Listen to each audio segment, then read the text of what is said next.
Hello everyone, welcome to The People, a podcast dedicated to all things anime, from the perspectives of an advanced viewer, casual, and beginner.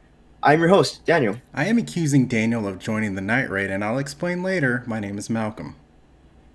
I don't I'm have down an to interesting overthrow plug-in. evil My name empires is and shit. Jake. What's up, guys? Well, Hey, Huh? we've got someone else here. Yo, who's that?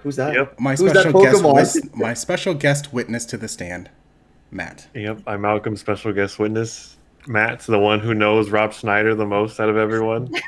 Our star witness in this trial. Yeah, exactly. I call to the stand. In today's episode, we'll be finishing reviewing and discussing Akame ga Kill Part 2, so the last 12 episodes. If you guys have not watched the series, then spoilers ahead. If Akame ga Kill is not to your liking, our next broad discussion will be next week with our next watch in 2 weeks. If you guys have any suggestions on what y'all want us to watch, review, and discuss, please feel free to DM us on any of our social medias. With that, let's just jump right in. So with this one, we're seeing more character introductions. I believe we were introduced to Chelsea and Susano at the very end of part 1, right? Mhm. So then now we get more exposition on them, and then just so everybody's aware, the first 6 episodes are faithful to the original source material, which is the manga, and then after that, I think after episode 19 is when things start rapidly differing from the manga. If you've read it, They kill we'll be- Hitler. yeah, it's wild. When they introduced him, I was like, oh shit, here we go. What I was gonna say, the manga at the time when the anime was airing was not finished yet, and I believe it took like 2 years later after the anime finished airing for the manga to finish. So they kind of had to just ad lib the ending. Yeah, And there's scrolled through a bunch of YouTube comments, and they're like, "Ooh, I don't think people like this. If we want to milk the merchandise, we gotta make sure some key ships happen." oh god, Got a ship. God, gotta force it apparently, because god damn it. Money rules. Apparently. So yeah, and we'll be talking more about those differences towards the end of the episode today. But let's see, what do we got? Yeah, I think. Do you want to like break it down into arcs? Because I feel like there were at least a couple in this one where there's like some clear like plot arcs. Pre-church, church, big gigantic king mecha Gundam. Right. Yeah. Bullshit. Yeah. Nuclear bombs going off in the city. This man was crazy. Yeah. Kids, Okay. Am I right? Kids. Oh, yeah, what are you this- gonna like- do? That's right. I wanted to mention it was the beginning of episode 13, when the husband and wife are in their house, and the husband's like, "Hey, make sure you don't go outside. It's been dangerous as of late." Blah blah blah. And the wife's like, "Oh yeah, of course I wouldn't do that." Ha ha ha. Yeah, of course. There's no need to worry about the danger when the fucking danger just knocks in your door and breaks in your door. Mushy mush. Yeah. And Malcolm, you know what it reminded me of? It reminded me of that Big Bird meme you love so much. Dude, I hate that. I mean, everyone gets a good laugh out of it. Like, if I was really there and Big Bird kicked down my fucking front door, I would shit myself, kill myself on the spot. I don't want Big Bird to have the glory of knowing that I shat myself. And I don't want him to strangle my neck. That's what it reminded me of, bro. It was so It's bad. fucking haunting. I love Sesame Street. Big Bird can't betray me like that. Not in my fucking house. Not in my house. No. Something that I wanted to bring up, and this is something that I'll talk about later on when discussing the differences between the manga and the anime, was I think the anime in this second part, there's good things, don't get me wrong, there's definitely good things about the anime in this second part, but one of the weaker things is the character development and the time allotted for character progression and just overall background of the characters. And one of those characters that I'm talking about is the minister's son, Surya or whatever. I feel like they just kind of introduced him as a villain, and they're like, haha, villain, yay. And then they just like got rid of him instantly. And I gotta say, with the time they had allotted, they proved he was a shithead really quickly. Oh, yeah. Yeah. Yeah, I was like, fuck, this is definitely a seinen now. This feels like a seinen. But yeah, I mean, he he's like comically evil. Yeah. I think that he's definitely got like temperament and some dad issues. He's an exaggerated misogynist. Yeah. You're talking to me, whore? In my house? I don't think so. Come on, Square Enix, we get the buddy, let's pump the brakes. Tone it down a little bit, please. But it does make sense. As the minister's son, definitely seems like there was some unresolved dad issues there. He just doesn't get no hugs, doesn't get no love. Yeah. So. But they talk about these dad issues, right? But they don't really show it. No. Like they don't. They have one interaction on screen, and it's like, "Oh, make me proud, son," and then, or like, "Are you worthy enough to be inherited?" The dad is like, "Oh, well, can't dwell on the past, huh?" My son's dead. Oh well, happens to everyone. Good. Oh man, C'est la vie. That's all right, Minister. You got to actually express these feelings. You're repressing them, burying them deep down. Doesn't go well. Yeah. Yikes. I feel like every character gets maybe tops 6 minutes of airtime each individually the second half, which is like my biggest gripe about the show, but we'll get to that at the end. I hate you, Dad. Don't care. Episode 16. Yep. Moving on. Yep. Yeah. Yeah, you were the star of 16. You're done. You had your episode. Bye-bye. Yes, that's it. Yo, I fucking loved the second opening, by the way. Liar Mask. It was perfect. Yeah, dude, it's an amazing opening. It's like it's perfect. It has the weird piano in the beginning, and then the bass riff. Oh man, so good. And I think it sets up the tone of the second, I guess, part of the show. I think it's really well done, and the ending as well. I really enjoyed the ending. I think that's a strong point of this anime is the music for sure. I think the music helps sets up the atmosphere and the tone of the show. Whenever they're talking exposition, they have like that chorus in the background going on, and then all the fight scenes, the music matches up well with that. So I really like that. Speaking of things that you like, Dana, why did you write Chelsea? Why do I hear WAP in the background? Can you explain that one, asshole? What does that do in our notes? What does that do in our professional notes?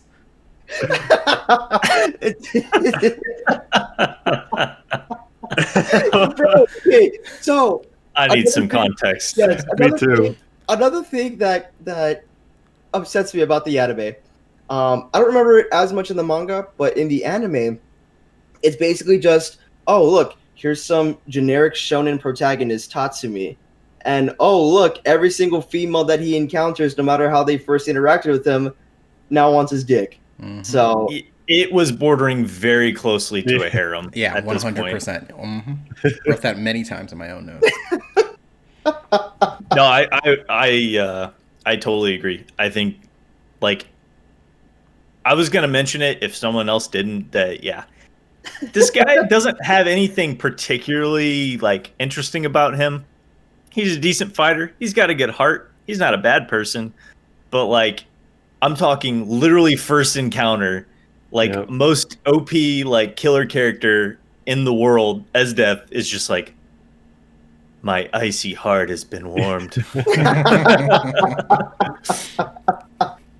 Because then she's like, they introduce Chelsea as this like badass assassin, and she's like, oh yeah, you can't be plagued by your emotions. You have to go off of logic, because if not, you're gonna get killed. I've seen it multiple times, blah blah. And I just care about your all's lives and whatever.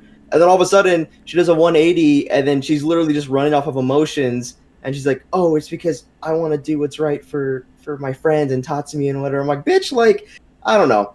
I think that's, I don't like that. I think that's like a cop out in writing. Yeah, well, and it's like, I don't know. I think it's like limiting a lot of these characters to being there as props for the main antagonist or protagonist. Sorry. I was like, well, I guess you could say that. Yeah, that too. You know, who's the baddies really? And I wrote that one down too. Or further up, you scroll up, and Wave is like, "Are we the baddies?" Because yes, Wave's like the only one. Wave is the only one who's like, "Yo, is this what we're doing is right?" And I think Wave's character is handled better than most of the Jaegers. I mean, the only one who stands out above the rest, like completely, is Bowles. Like he was the best Jaeger by far. Like Oh sure. no question asked. But I mean, Wave is a decent character too, and I think for him, I will say though, there was moments where I was kind of confused because I felt like I heard like things contradicting each other from him, where he's like, "Why are we doing these bad things?" Blah blah blah. But then he goes on to mention like, "Oh, it's because we're soldiers, so it doesn't matter if we do bad things because we're just ordered to." I'm like, well, I don't know. Hey man, The people still recruiter lied to die. me. These people My have recruiter families. lied to me. I've been waiting I for my thought Camaro Wave- for weeks. Where is it? Where is it? Why isn't it there? I thought Wave was gonna like jump ship like midway. Honestly, like I thought he was gonna be like, "Oh, let me just go to the Night Raid because they stand by my morals" or something like that. Yeah, but Then Yeah. he gets poppy ulted out of the fucking fight, and I was like, well, Yeah, sorry, buddy. he just like, "Hey, you gotta get out of here for just a couple days, so let me send you across the world." yeah, you got yeeted the fuck Yeah, out of there. Poor guy. Yeah. What else? I really do like the whole fight with Bulls and Kurome versus Night Raid. I don't know if that's like trying to showcase how busted the Jaegers are in comparison. Because like if it was all the members of the Jaegers versus all the members of Night Raid, that'd be like a GG well played in terms of like good for Team comp. for Jaegers, because they would have just blown them out of the water. Yeah. But you know, and then speaking of the Jaegers, one of the characters that I mean, we see him, and I guess he gets like a 10-second fight scene towards the end. Is Run Oh, like the angel dude? Oh my god. Hey And- guys, I'm a teacher with wings. Fuck you. And God, like his plot, his background, and his character development in the anime is absolute garbage, bro. Yeah. In the manga, once again, I'm going to talk about this way later on, but in the manga they explain it way more in detail. They give him more whatever, and it makes sense. In the anime, it was like, oh yeah, I want to change it from the inside, and what you guys are doing is good. We have the same goals, But not fuck violence. you. Yeah. But fuck you, Yeah. and it's like what? Like I gotta be honest, I kind of forgot he was a character until the final fights. Mhm. I was Yeah, about to say that. I was like, I kind of forgot about him because he doesn't do like anything. we never knew like what he did or anything. And I was expecting so much because, like, the way I remember is because I watched the anime, I think twice, and then I read the manga afterwards. So what mostly I remember was all the manga stuff. So then when I'm watching this anime, I was expecting a lot of stuff to happen. I'm like, wait, why didn't that happen? And I'm like, oh shit, that's because it happened in the manga and not from the anime. So, and which sucks because there's so many badass things that happen that we just didn't get to see. And you know, I don't know if it's a case of was it poor pacing, like just in general, or was more time needed? I don't know. I think it could go either way. If you want to do better pacing, maybe get rid of some plot points in the anime. Honestly, just some plot points didn't really like.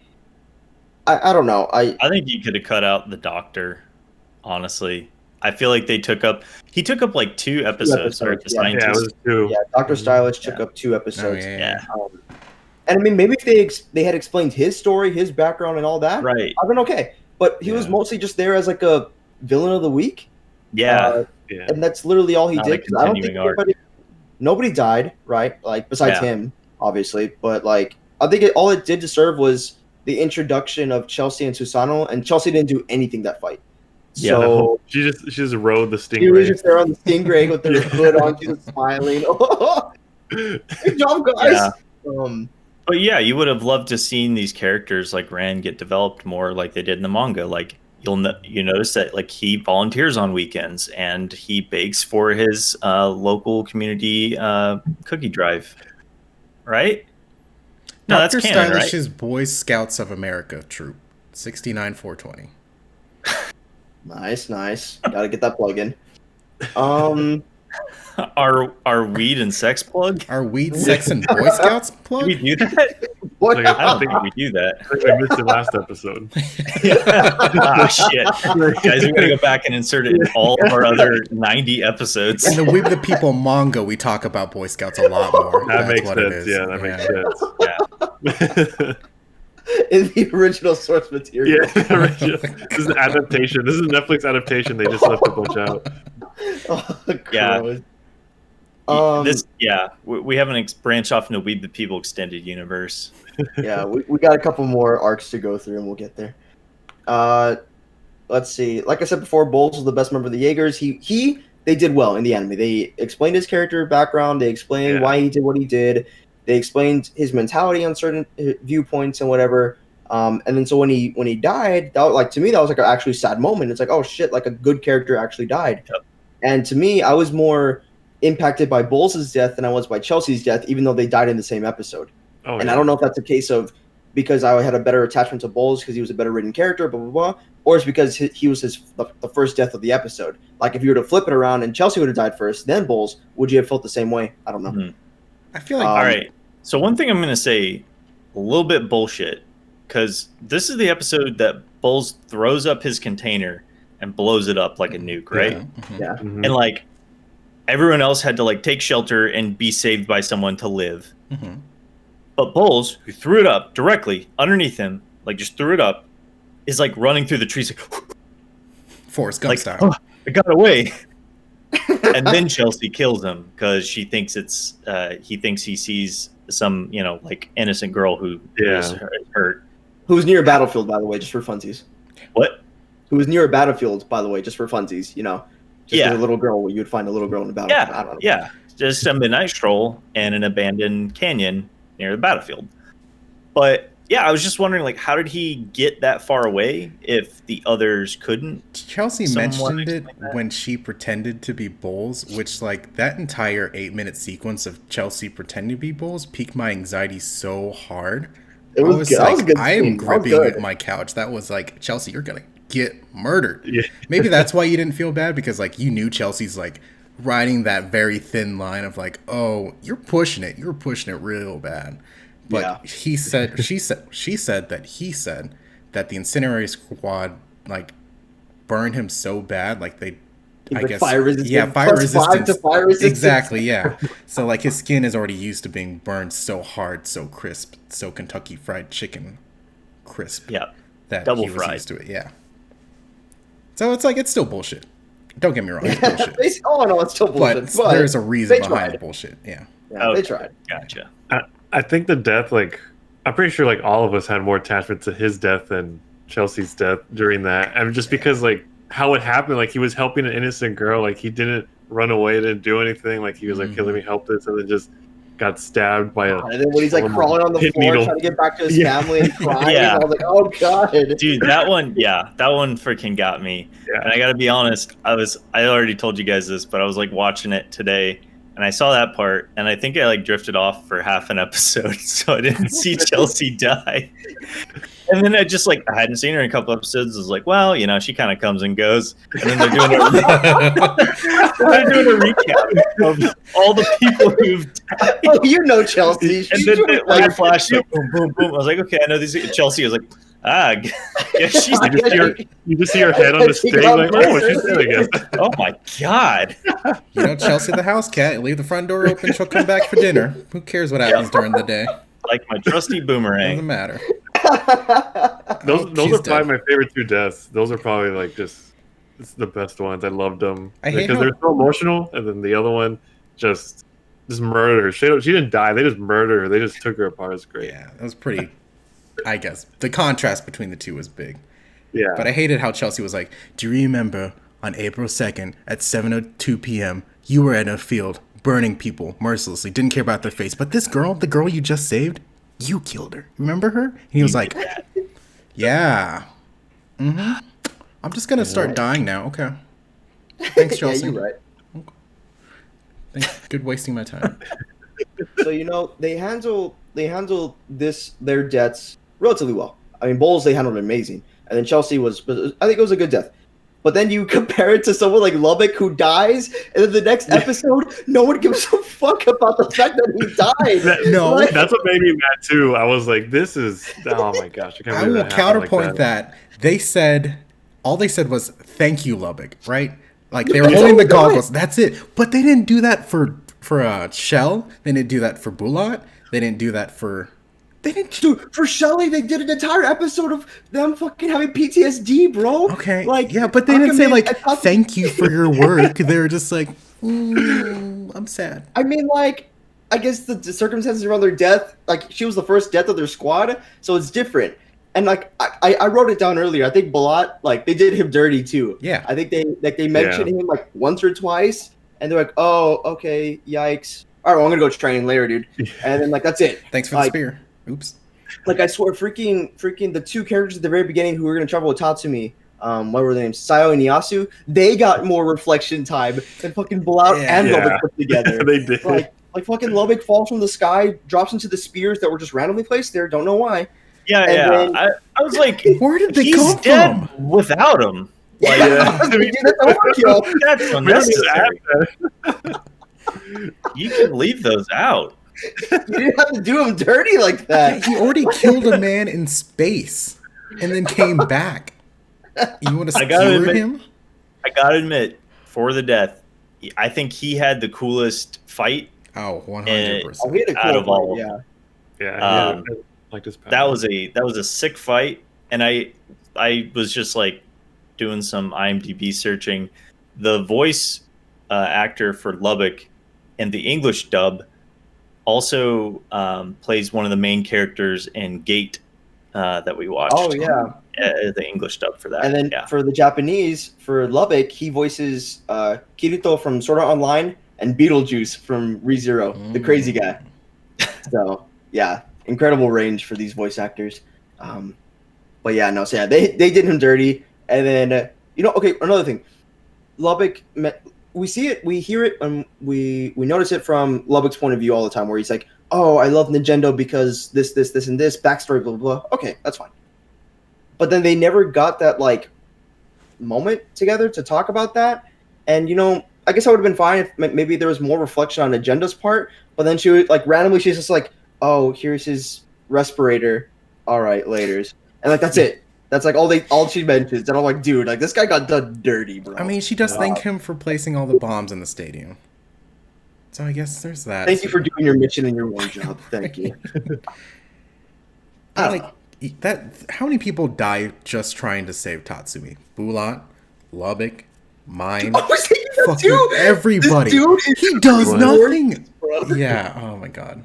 He's the one you have to carry in league because he fucking fed his ass off like 0-10, bro. It's like, don't worry, guys, I'm scaling. Like 0-10 power spike incoming. It's like, I know you're making fun of me, Posada. Just say my name. Just say my name. Say my name. Just say it's me. You can't spell Tatsumi without Matt, so... what I'm trying to say is...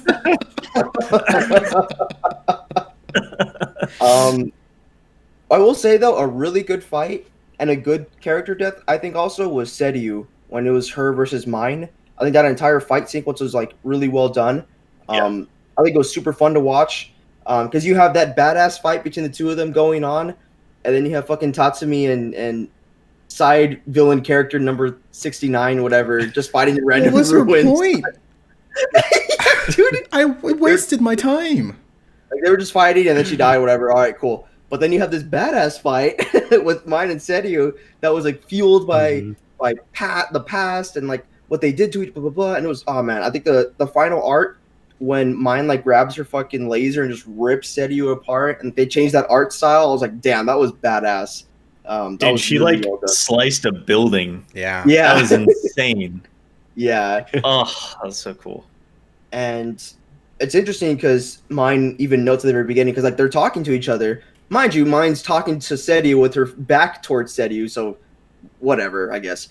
Anyway, they're talking, and then she's like, "Oh, it's okay, you're broken. I'll put you down anyway, like the dog you are." And I'm like, "Whoa, okay, we get it. You don't like this bitch, but yo." But yeah, no, that fight scene was very well done, and then we have this amazing episode, amazing fight scene, blah blah blah, and then you have probably the worst offense that I have for this entire anime, and it's the fact that they decided to pair Tatsumi and mine up because of how forced it was. I see the strings of fates have connected you two for merchandise. Oh like, holy crap, it came out of left field, literally no build-up. They were just yelling at each other the entire time, and then the next episode, they're like, "Oh yeah, we boned." And it's like, what? Like, okay. And then the characters go on to mention in the next episode, oh yeah, ever since you two got back from so-and-so, y'all been super close. We, the audience, never saw that. You know, maybe if we had seen that, maybe if they had explained it more, maybe more exposition, blah, blah, blah, it would have been tolerable.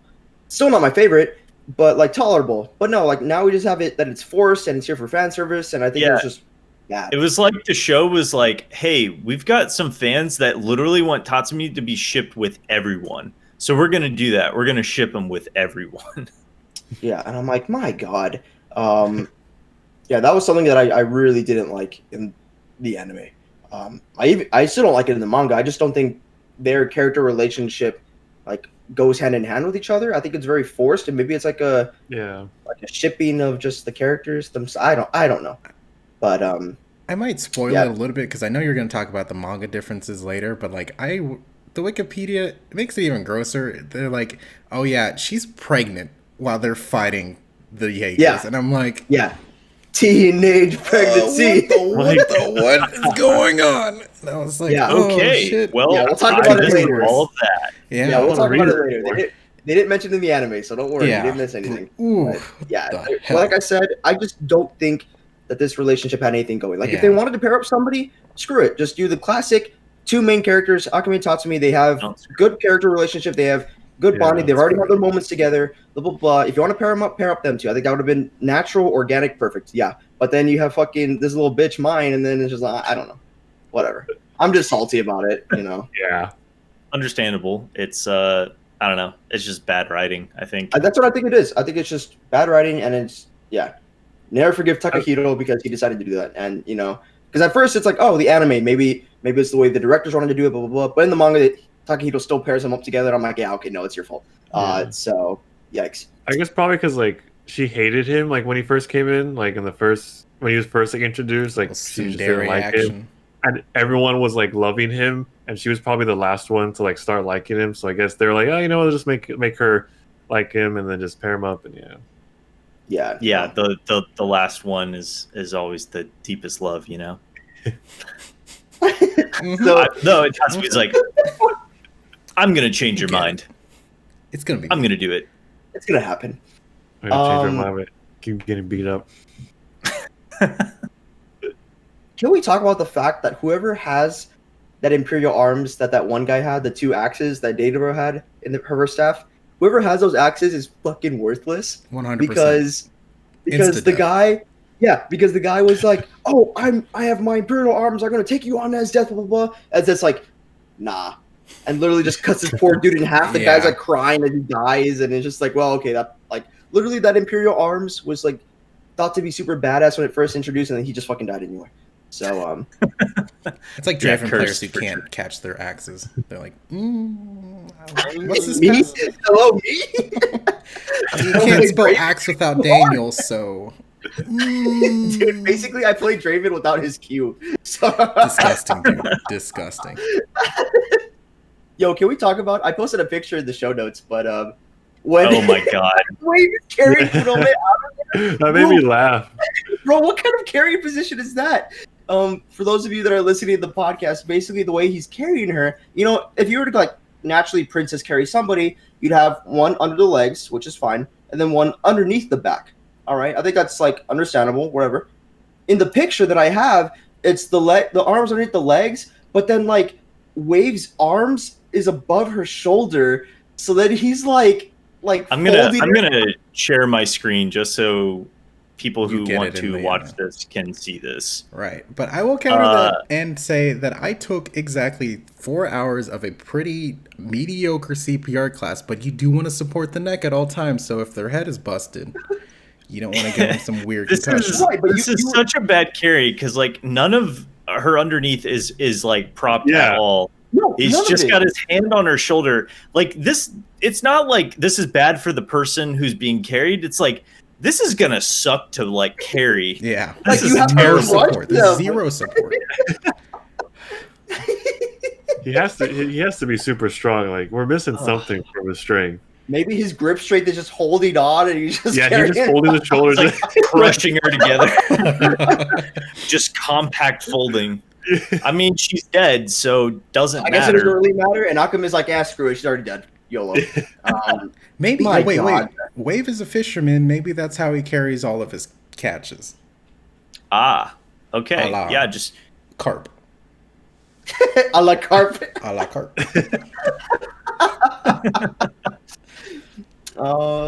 What else? What else? how did you guys feel about the fight? Like, I think Which one? the sisters. Akame barely won, and her sister was pretty much handicapped to the max. Yeah. She should have died. Yeah. She should have gotten killed. Akame got killed. Name of the anime. Yeah, there you go. Should have been that. That's what it should have been. You know, yeah, honestly, because at this point, you know, if Kurome was like when they first introduced her with all of her like multiple power ups, all her multiple minis and stuff, this would have been GG also. Yeah, absolutely, yeah.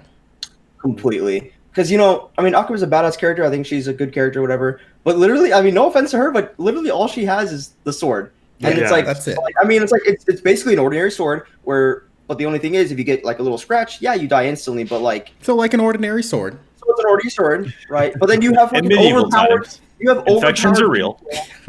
Basically, yeah, it's like you get caught, and then later on you're gonna die anyway. So it's basically the same thing. But then you have overpowered people like Kurome, who can summon like an army by herself. You have Esdeath, who can control the fucking world with ice. And then you look back at Akame, she's like, "Man, what an ass! I only have this katana." Feels bad. But yeah, no. So I think the fight. I don't know. I think it's explained more in the manga, where the reasoning behind their fight. And you know, I can get it. Like, you know, having to fight to get over your past or whatever. That's fine. Bullshit. But I guess the way they That bullshit's fine. yeah, whatever. You can understand how salty I am. Yeah. But you know, I can give it a pass, I guess. Like, Yeah. I'm talking like barely passing, like maybe a 70 flat. I Yeah, felt I- like they had to like rush develop the sisters' relationship together in this episode, and we definitely could have seen this like 10 episodes ago, and it would have made sense. Because it happened so fast, right? Like their history or their past or whatever. Yeah. Like how we got to Basically, know if I'm about it. getting backstory between characters, someone's dying that Yeah, episode. 100%. Yeah. Oh yeah. And that's just like terrible for shows that you can like absolutely plan out the plot. I don't understand that. Like, you can do things and not have all the things happen in like the same episode. You can kind of space them out. It makes the payoff a lot better. Oh yeah. And that's why I was curious. It's like, you know, was it a problem with pacing, or was it the fact that there wasn't enough episodes? Because in my opinion, 24 episodes is a lot. You can do If it's a entire lot story, of yeah. stuff. You can do Yeah. a lot of stuff with 24 episodes.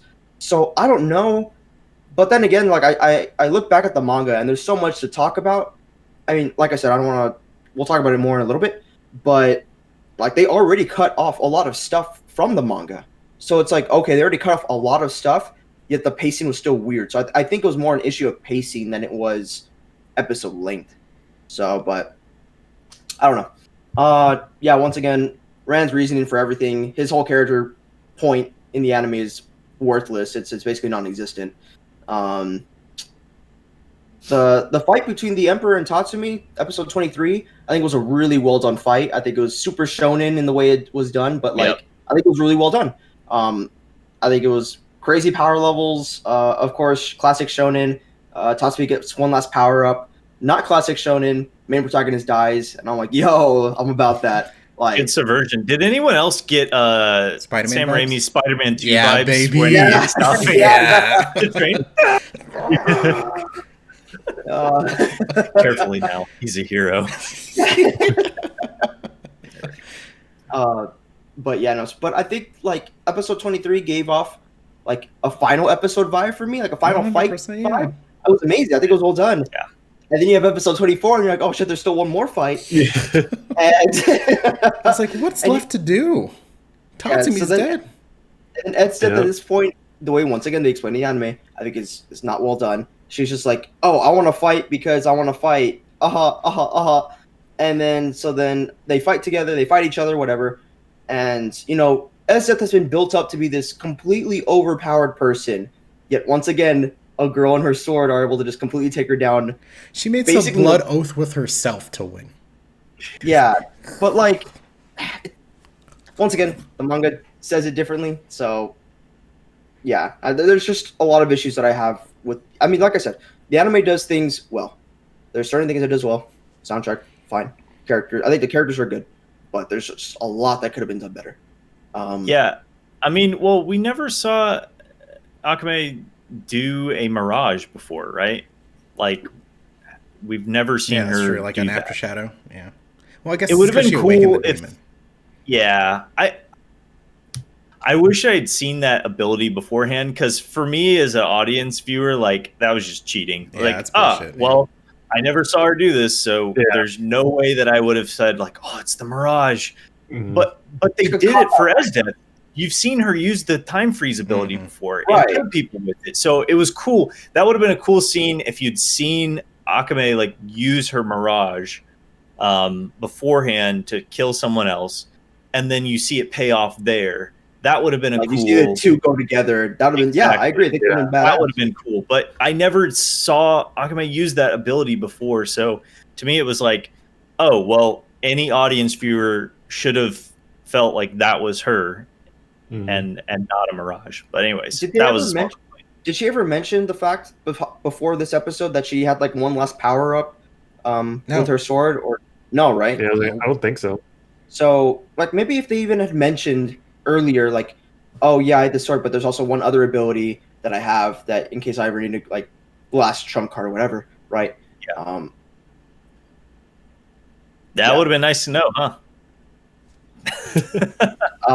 Yeah. So, fun fact: 8 out of the 10 members of Night Raid died in the anime. So yeah, that's the a only pretty two bad who are- KDA. Pretty bad. The only two who are left are Akame and Agenda, and then Agenda's like, "Oh, by the way, you're gonna take all the blame for everything that happened, and you're not gonna get any of the credit." Thank you. Bye now, I guess. Bye. Yeah, it's like, bye later. Akenda's like, "Yeah, no problem. That's fine." If I understood right, the minister's arm, what do you call him? Imperial arm, was a one-shot device that kills Nullified? itself, but it can kill another artifact. Yeah, I guess so. How long has he been holding on to that one? I don't You know. got to imagine that every single user of that Imperial arm never used it until him. Yeah. And it's weird that he kept it in the same pocket with a tiny revolver that, you know, would think would maybe have 6 bullets, popped out maybe 27. Yeah. He was like, And Well, modern arms. yeah, she that was manages so- to what the take it fuck? all, stand, beat the shit out of the guy, then go to Akame, who's on top of a fucking like ramparts, and then And then Hey, go to later. some conversation with ramen her, shop. goes back down to the ramen shop, says hi to her homies, and then goes and dies in an alleyway. Oh my god. See, the only thing I could justify there is that it's kind of like Logan, where like okay. the regeneration just stopped Okay, yeah. working, and then it just like slowly faded away. Like she wasn't getting better, and maybe it got worse the further away she was from her Imperial arm being destroyed. But yeah, that was weird because I was like, I thought, okay, first off, when I saw like her turn when she goes to see Akame and she like turns and then she's gone, I thought, oh, it was Leon's ghost. Same. I thought it was like a ghost saying goodbye to her and a ghost saying goodbye to the friends, and then you just see her like curled up dead in the alleyway. I was like, Yeah, oh, he just dies that like, actually my was her. God. Yeah. How the hell did you make it this far? Well, she did Yeah. say that her spirit is too strong to die. Oh, More bullshit. And my body was hardened by growing up in the slums. So. Yeah. Okay. That's that. That's the anime part. Now we're gonna go dive into the differences between the anime and the manga. So be warned, this is spoiler territory for the manga. So if you don't want to listen to this part, that's basically gonna be it for this episode. But if you still No. want to stick around, yeah. Oh no, we still have the It's episode 91, Dana. How'd you forget? We've done this so many times. I know, dude. Dude, it's late, bro. You got That's back home fair. late. Hey, that's fair. I'll take that. Is it late? well, it's not late for Malcolm. No, It's Yeah. it's 7 8 o'clock. p.m. my time. I gotta I'm get up for work in like 6 hours, dude. R.I.P. Hey, homie. yes, Malcolm. Some of us have jobs So- in Central Time. Come on, bro. Central Time. Gotta cater to you assholes. So yeah, we'll be talking about the manga for a little bit, and then we'll finally do our review and discussion. We'll put the timestamps in the YouTube video, and then we'll let you know in the podcast as well. But yeah, so manga stuff. once again, the number one biggest thing here is going to be character development. So a lot of them get more screen time, more chapters in this case devoted to their character development. Biggest culprit of this is easily Ran or Run. I don't know his name honestly. It's Run. Angel dude. Ran. See, there's a difference right there. Well, It's probably like Ran. Ran. It's probably Ran. I don't know. I'll concede. It's not worth it. I think How about Ron?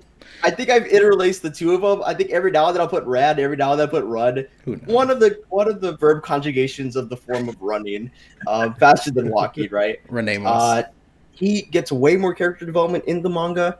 I guess I'll combine this one. He actually dies in the manga, and when he dies, Kurome actually resurrects him with her Imperial arms. Yeah.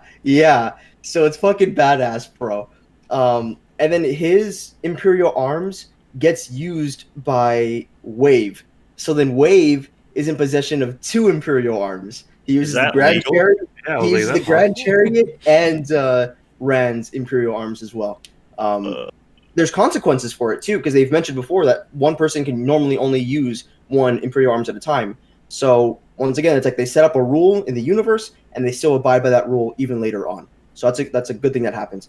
But yeah, more character development between the characters. Lovick and Agenda get more screen time. Rand's like number one, gets huge screen time, so it's really well done. 2, the character deaths. Fewer people actually die in the manga. So Kurome, Mine, and Tatsumi, they all live in the manga. And then Run dies in the manga. Random side chick that Tatsumi killed in the ruins when Mine and Seri were fighting, she lives. So, and she has more screen time as well. She gets more character development. So like she actually is like useful instead of pointless. Let's see. So we talked about this before, and so this is part 3 or number 3. We talked about this before in our Square Enix and Akame Kill episode. Like just brief overview about it. Where after Akame got killed, there's actually a sequel manga, Hinawa got crushed, and the reason they were actually able to like continue off, because in the anime it's kind of like set in stone, you're done. Feels like it was done. You're done. But in the manga, however, at the very end, the way Tatsumi lives, it's because he like fuses with his Imperial arms, and he like becomes like this weird dragon thing, and then like he's permanently a dragon, and then Akame's curse like is like still afflicting her. It's still like a part of her. So then Akame's goal after the war is try to figure out how to get Tatsumi back to normal and how to like release the curse on her. So then that's like her whole point in Hinawa Crush, and that's how it leads up to there. Let's see. Once again, Ed's death. We mentioned this in earlier in the episode, but Ed's death is like super OP in the manga. Like I'm talking busted. Because in the anime, I think towards the beginning of that fight, Ed's death like I don't know slaps the shit out of the ground with her heel or whatever, and then like the entire like rebel army gets frozen or whatever. Right? Yeah. In manga, it's Akame and the entire rebel army versus Ed's death, because Ed's death is just fucking busted. And everybody's like fighting. There's multiple users trying to like fight her and stuff, and she's just completely battering the entire army by herself. So like the final fight is way better in the manga, in my opinion. 5, an entire arc was skipped in the anime. This is the Wild Hunt arc in the manga. So basically, if you remember the Prime Minister's son, Shuryu said, I don't fucking know, whatever his name was.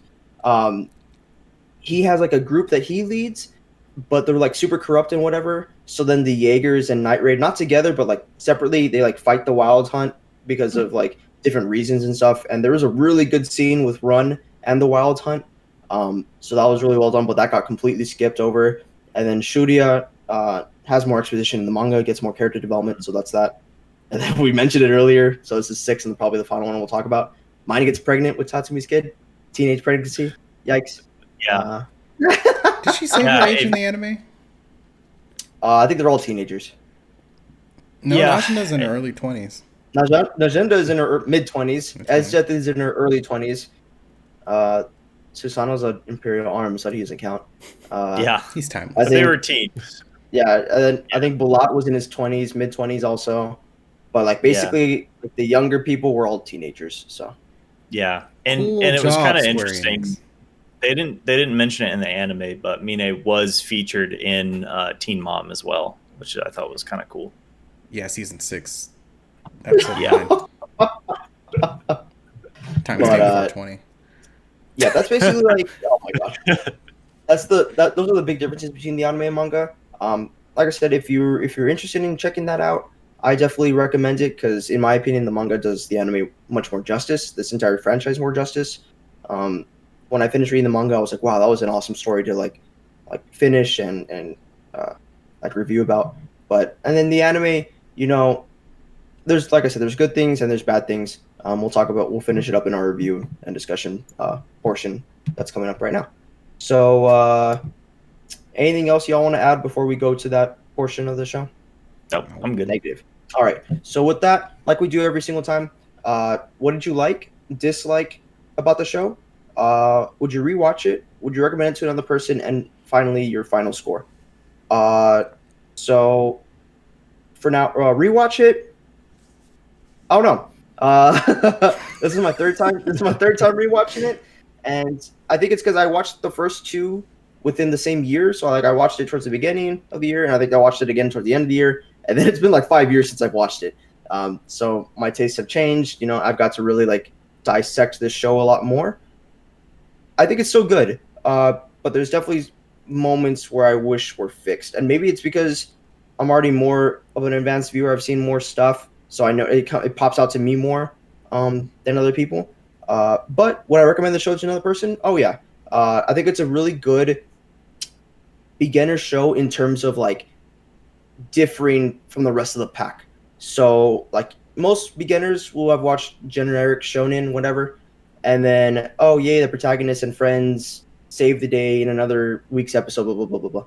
But then I think what this show does well, and it's not afraid to do, is go the Game of Thrones route and just kill off all of its main characters, no problem.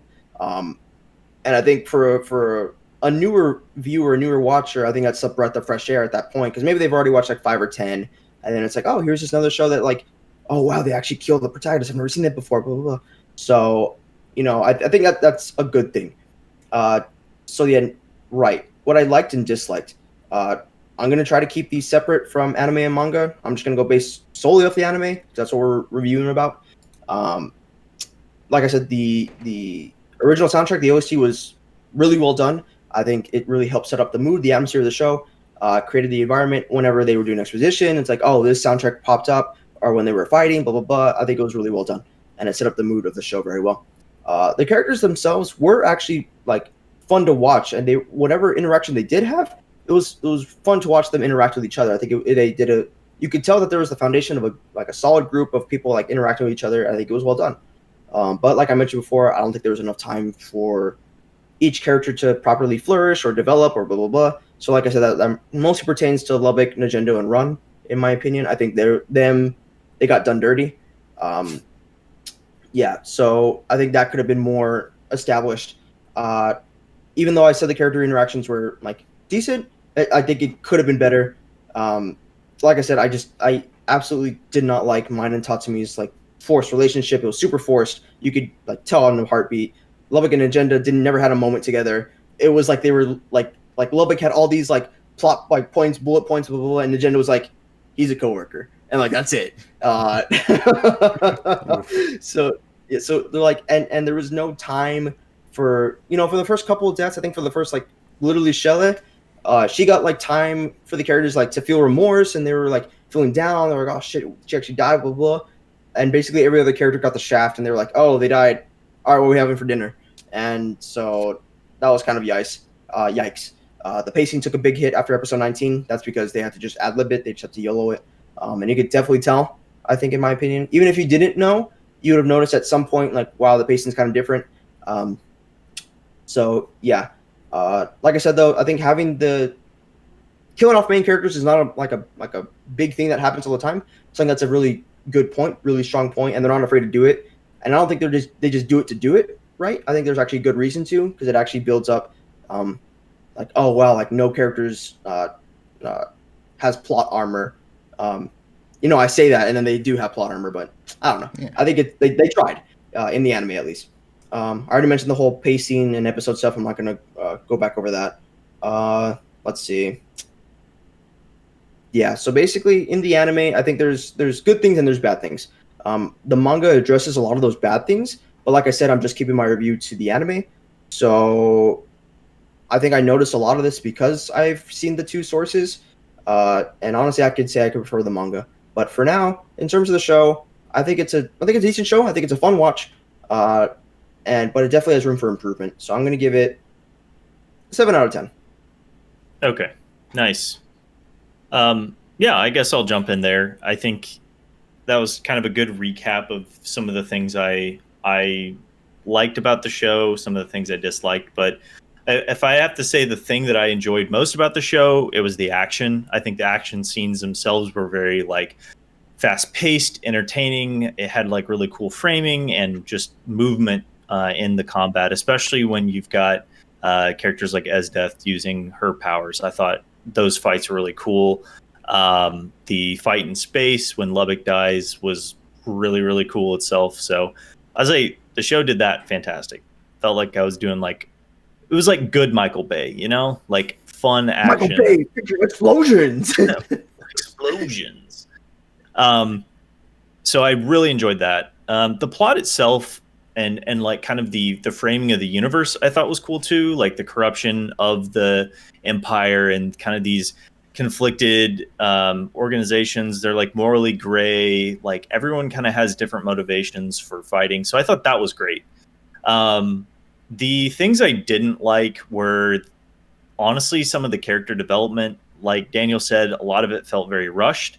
And I felt like a lot of the comedy felt like it either hit well or it completely missed.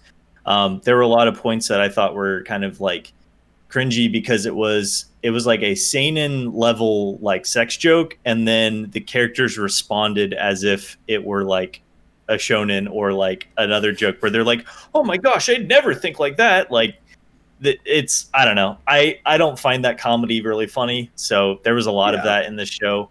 And the fan service was like way over the top in my opinion. So yeah, that definitely detracted. You guys know how I feel about that. I did think that the island episode, those were actually kind of funny. Not the beach episodes when Esdeath and Tatsumi get stuck on the island. I thought those were good, but yeah, the beach episode was like, which of our swimsuits is better? I'm like, oh, okay, all right. I don't give a fuck. Go fight. Get the fuck out of here. Yeah. So I just really disliked that. The other, yeah, I just felt like the characters weren't developed great. There were some great characters like Balls, Tatsumi, yeah, himself as well. But there were a lot of characters that I kind of forgot existed or just didn't really feel attached to. I would say I would not generally recommend this to another person. And the reason for that is that I think for an anime, this one's like pretty not on the edge. Like it's definitely not the worst anime out there for as far as content. But like if someone's like, oh, like what do I do to get started or what do I do to get in? I would not recommend this one. I don't want to leave a bad taste in someone's mouth. But if someone's like, I want something dark, I want something edgy, I want something like kind of gory and gruesome, sure, that's what I would recommend. But generally, those are going to be like I will have had to know the person and been like, I think you're actually going to enjoy this. I wouldn't just recommend it to somebody. But yeah, I think overall it was a decent action show. There really wasn't much more out of that I got. I really enjoyed kind of the popcorn viewing. So I'm going to give it a 6 out of 10 for the action. But characters and fan service definitely drove it down. So 6 out of 10 overall or 6 out of 10 for... What scale are we doing here? I said what I said. I'm asking for clarification because I got to make the webpage, bitch. All right. Yeah. Okay, so I'm saying 6 out of 10 overall. Okay. First and second arcs combined. I think that there was a lot of good things that the show did, and the lore and the action were cool. It was really just not my cup of tea. I can see other people ranking it higher, and that'd be totally fine. Okay. Okay. Okay. Okay. Okay. That's enough. Yeah. Christ. I'll keep mine short. The anime was a good watch. The pacing at the end was definitely really fast, but that's not to say that even while following the manga, the pacing wasn't already fast to begin with. So that took away. And I guess the build up to the ending and like the final showdown and the war seemed really sped through. Like you find out about what Night Raid's purpose is at the very beginning, and then you get all the way straight to, oh, we've already got a war plan. Oh, the war's going to happen within 18 episodes. Like for a normal anime, and like based on the way that we all know how Final Fantasy like plot story stuff and stuff like that, like we know Square Enix is capable of telling like a really good in-depth plot given the right amount of time to do it. 24 episodes certainly did not do this anime justice, which is sad to say. But it's still a good anime. It's fun to watch. But I didn't really like the Monster of the Week feel, where it seemed like every episode someone had to die. That was like the only plot. It was the only way that they found to drive the plot throughout the anime. And that the plot is really thick, like Daniel said. It's really good world building, and like there was a lot of things it could have built upon. But just adding the Monster of the Week thing to get you from plot point to plot point kind of felt like this is just a Saturday afternoon cartoon, not like a good anime that you would keep. Who's gonna die this week? It says then the fucking title. Oops, kill the sister. I wonder who that is. Who else has a sister? Nanjida has a sister? Cool. Didn't know that. Yikes. But yeah, overall, it's a fun show that doesn't take itself seriously. Power creep is non-existent. Everyone's power levels are like really hard to tell. Like somehow Tatsumi can channel the power of friendship and kill a giant mecha suit, but then will lose to literally everything else. Najida can kill an entire army without blinking and then die to one little paper cut. Nothing makes any sense in this goddamn anime. It was a good anime to portray like how rebellions work and how people from different backgrounds can like, they all have their own personal reasons, but like if they find a cause that they believe is right, no matter how diluted the idea is, like for Seiryu and her idea of absolute justice and keeping order within the Union, like Civil War. I don't know where that was going with that. It's real late for me too. Yeah. Either way, if they're committed to that cause, people are going to follow and join together, no matter what it is. Especially with like the Jaegers, and I guess Wave struggled with that a lot, which was a good character to kind of be like, people aren't monolithic. People aren't just going to stick to one side and be there. They can be convinced. They can be changed. But that's because Wave's a cool guy. Overall, I would give this show a 7 out of 10. Would I watch it again? Only if I had a reason to. I wouldn't go out of my way to watch this show again. And based on all of the manga edits and the way like all the stuff that I did on my own self-research about it, I would probably give the manga an 8.5 out of 10, or maybe even a 9 if I read it. Really good. But poor anime. Sorry, bud. You get a 7. 2 of these. All right, here we go. Well, I wrote down 10, but now your honor. well, I loved it. A friend randomly recommended to me. He's like, "Hey, I think you would like this one," and I was like, "All right." So I watched the first episode, hooked. I think I finished everything in 2 days. I think like just 12 episodes one night, 12 the next day. It's mainly because of quarantine. Also, I didn't do anything that time. Yeah, we all have no excuse. It's fine. Yeah. I got you, dude. I just sped through it, and because I loved it. It was just really good to me.